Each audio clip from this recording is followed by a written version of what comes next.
जय श्री राम। नमस्कार दोस्तों, आज है 8 मार्च वुमेन्स इंटरनेशनल डे और कल है बहुप्रतीक्षित फाइनल भारत और न्यूजीलैंड के चैंपियंस ट्रॉफी में। दोस्तों, बहुत सारे लोग ये समझ रहे थे कि हम ऑस्ट्रेलिया से हार जाएंगे, लेकिन हमने बहुत ही अच्छी तरह से उनको हराया है और न सिर्फ हराया है बल्कि ये भी जता दिया है कि हम चैंपियंस ट्रॉफी के असली हकदार हम हैं। न्यूजीलैंड को जिस तरह से हमने हराया था लीग मैच में, उससे न्यूजीलैंड टीम अंदर से थोड़ी डरी तो हुई होगी दोस्तों, क्योंकि वरुण चक्रवर्ती आज भी मिस्ट्री, हिस्ट्री और केमिस्ट्री स्पिनर बने हुए हैं पूरी न्यूजीलैंड टीम के लिए। तो हमारी जो स्पिनर्स की चांडाल चौकड़ी है वो अपना गुल खिलाएगी और गुलशन गुलफाम हो जाएगा और चैंपियंस ट्रॉफी भारत में ज़रूर आएगी। ये मैं ज्योतिष डंके की चोट पर कह रहा हूँ। पिछले 10 में से 10 वीडियोस मेरे प्रिडिक्शंस भारत के सही साबित हुए हैं, चाहे वो T20 के हो, चाहे वो वनडे के हो।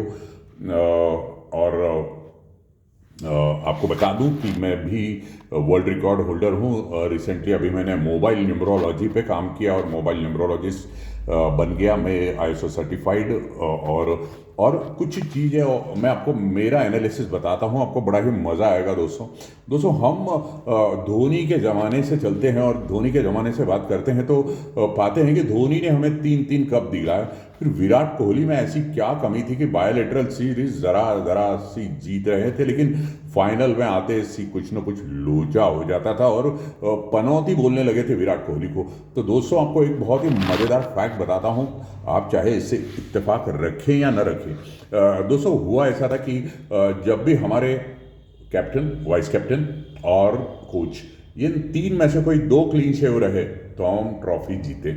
चाहे आप महेंद्र सिंह धोनी के समय देख लीजिए, आप राहुल द्रविड़ के समय T20 देखिएगा, आप यकीन नहीं करेंगे कि मैंने फाइनल से पहले भगवान से प्रार्थना की थी कि गणपति बप्पा, ये रोहित शर्मा तो क्लीन शेव नहीं होंगे लेकिन हार्दिक पांड्या हो जाए। और हार्दिक पांड्या उस दिन क्लीन शेव थे और आपने देखा होगा सिर्फ मूछे क्लीन शेव और हार्दिक पांड्या ने खेल पलट दिया था, सूर्य कुमार यादव ने, दोनों चपड़ गंजू चिकने चट्टे हीरो।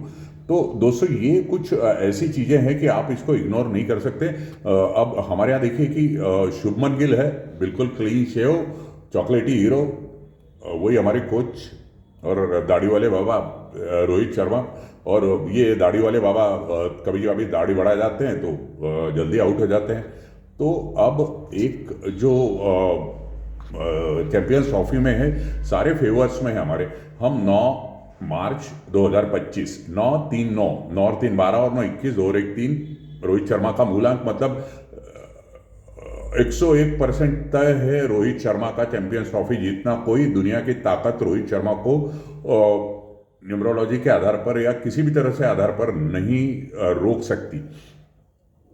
वेदर रिपोर्ट 0 है, पानी की कोई संभावना नहीं। और न्यूजीलैंड टीम जिस तरह से फाइनल में आ तो जरूर गई, लेकिन भारत के सामने जिस तरह से वो यदि पहले खेले तो भी 200 से 250 के बीच जाएंगे, और यदि भारत पहले चली और 300 प्लस चले गए तो भी वो लोग 180-100 रन से हार जाएंगे। तो दोनों ही कंडीशंस में, क्योंकि गौतम गंभीर और रोहित शर्मा इस बार किसी तरह की, इंदौरी भाषा में कहा जाए तो लेत लाली बिल्कुल भी नहीं करेंगे। हर खिलाड़ी को उसकी जो दायित्व है, उसकी जो ड्यूटी है, वो रोहित शर्मा ने और गौतम गंभीर ने बहुत अच्छे से समझा दी होगी। तो दोस्तों, ये सारी चीज़ें हैं। और जैसे मैं बता दूं कि हम विराट कोहली के समय कप क्यों नहीं जीत पा रहे थे, तो हमारे कप्तान और वाइस कैप्टन और वाइस कैप्टन दोनों के दोनों दाढ़ी वाले बाबा थे।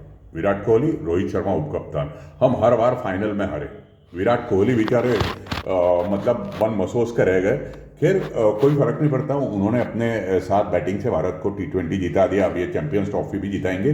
तो उस दिन का जो मैं अपने अंक ज्योतिष की बात कर रहा हूँ आपको, कि ये जो 9-3-9 का अंक है, तो 3 और 5 मूलांक भाग्यांक रोहित के हैं, 5 और 3 रिवर्स कॉम्बिनेशन विराट का है। तो उस दिन दोनों का जो जिसको बोलते हैं शुभ वार, लकी डेट, लकी डे, दोनों आ रहा है। तो इनकी सेंचुरीज भी आती है और मेरा ऐसा मानना है कि दोनों के दोनों इस फाइनल मैच में शतक बनाने की क्षमता ही नहीं रखते, बल्कि बनाएंगे भी, ऐसा मेरा मानना है।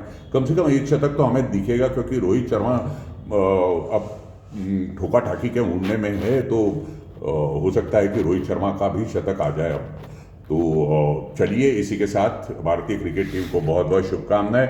भारतीय क्रिकेट टीम चैंपियंस ट्रॉफी जीत कर लौटे, इन्हीं शुभकामनाओं के साथ आपका दीवाना दोस्त हेमंत भालचंद्र धरफले चाहता है इजाजत। अगले वीडियो में फिर मिलूंगा, तब तक के लिए नमस्कार। जय श्री राम, जय बजरंगबली। दुआओं में याद रखना।